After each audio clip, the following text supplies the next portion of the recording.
Hi, friends. It's Annie Grace with This Naked Mind. And today I have a question from Val. She says, Hi, I have a question for you. I am still struggling big time with quitting alcohol.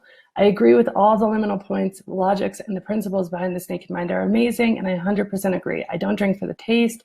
I don't find it gives me courage. I don't think I need it in social situations, and it certainly hasn't helped me with stress. When I started The Naked Mind over a year ago, I was skeptical, especially about the socialization, and I now realize how wrong I was in holding that perception.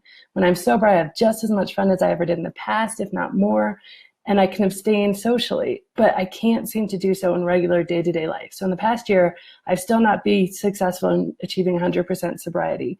The most I've done in a row is 4 days. Much like you were, I'm a bit intense in my work life. I'm a senior management position, and no one would ever notice I've had a problem. I run marathons. I go to the gym with my coworkers. They don't even know that I drink over a bottle of wine every single night. Only my husband knows this, and he doesn't even get mad. It's quite strange. I feel awful, and it makes my anxiety worse. I'm wondering what steps I should take now. I'm now on my 5th listen of your program, and I've listened to other things. Should I join AA? I keep waiting for the desire to drink to go away, but I still have this strong desire to drink, even though I no longer enjoy it, but I keep doing it. What gives? I'd love to hear from you. And while I'm still functional and moving along in my career, I know at some point this is all going to fall apart. All right. So Val, that is a great question. And I think there's probably a few things going on here, and I'm going to give, advice, and hopefully you can find some next steps in your journey. I think one of the things that happens is that we have to get over the physical withdrawals of alcohol. Alcohol takes 7 to 10 days to leave your system. And if you've only made it 4, you're going through some of the most intense physical aspects here. So I think there could be a physical thing. And for some people, they have to actually be separated from alcohol in order to get over the physical withdrawals, because they can be that intense. So I think that's something to consider and something to look at. Another thing is, in order to get over those physical withdrawals, you have to make such a firm decision that you're going to do this for a certain amount of time. And I mean, this is like a burn the boats type of commitment. And so it's quite possible that you just haven't made a really firm decision about drinking, that you still left the door open.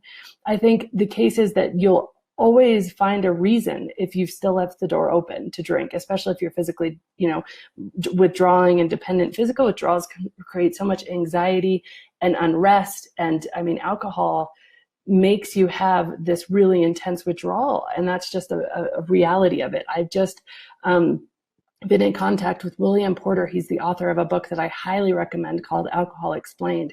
And he actually goes into detail about really the physical withdrawals that happen kind of chemically in your body, and that can be something to get over. So without this all or nothing decision, you are going to be really uncomfortable. And if you're not willing to be uncomfortable to get through it, I think that all or nothing decision is almost key, paramount. I think it's like, if you decide, okay, I'm going to try not to drink, and you go out to a social situation or you're at home and you try not to drink, you're probably going to drink. But if you are firm in your commitment, like there is no way, and I've told this many people, and I've gotten rid of all the alcohol in my house, and I'm doing this for sure, then you're going to be much more successful. So I think that's one thing to look at, is how firm is your commitment to it. And a lot of times people get tripped up because they are looking to make, a forever commitment. And that can be terrifying. And you can say, well, how can I make a firm commitment forever? And rightly so. I mean, how can you know how you're going to feel in a year? How can you know how you're going to feel in 6 months? And so the brain tricks you and says, okay, well, a firm commitment forever isn't possible. So I just waver in this commitment. So what I would highly recommend is making a firm commitment for a period of time that will get you past the withdrawal. So minimum of 30 days, minimum of 30 days. You can do this for 30 days. So make this really firm commitment for 30 days. And your question comes at such a good time, because I'm actually launching something that I'm calling the alcohol experiment. And it's a beta launch test. And I will private message you the link, because just a few people are going to be in this beta launch test. I'll actually put it below this live video so anybody watching it can join. But what it's going to be is, it's going to be a 30-day experiment. Let's try it out. Let's see how it goes. Let's see if everything I'm claiming is true. But you have to get past the physical part first, and that takes 7 to 10 days. And so by that burn the boats commitment, that I'm all in commitment, I can do this no matter what for 30 days, that often can be the catalyst to like the lifetime you want of being free from alcohol. And then second, you went through all these benefits, but I feel like there's got to be some benefit that you still believe. There's some reason besides the physiological that you're probably still picking up that drink. So really go through those moments right before you drink. What is it that you're thinking? And really try to be mindful of that. And the benefit is simply relieving the craving.